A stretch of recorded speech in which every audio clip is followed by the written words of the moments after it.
Yes, Doc. So sa ato nga mga tagpalamati no kung galantaw ka man, nagapamati ka man sa mobile application, sa radyo, mas maayo gid ya nga may reseta. So Doc, next naton nga pamangkot. May ara ko sa una nga mannerism, Doc, nga ginaamo ko na oh. Nga pala to? Pero sa ako niya kamot. Doc, makatuga ni balasang osteoarthritis.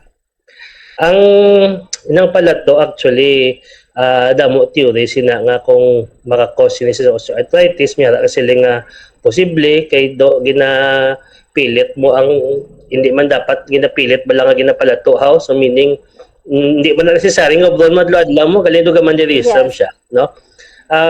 It has to do with may mga sa area sang mga joints naton may mga bubbles sa dakis nga develop no nga because do yung fluid na da mo no so ang pop na batiam actually mga tungod sa mga bubbles nga da sa aton nga mga synovial fluid amo nang term sa fluid sang aton joints no hindi man na siya directly makakos sang osteoarthritis so but at the same time di ba ko mag-recommend nga sige mo na imuon no kasi hindi man na siya dapat gid nga gina-practice nga regularly kasi ang mga joints mo ya ma-move man na gyapon as they should bisan mamula mo na ginaobra galing tino ka kisa pating mga masayista kag barbero dumiangin na sila nga palatuon ng mga joints naton ang halungan tayo ng kisa ginapalato bala pati liog how so medyo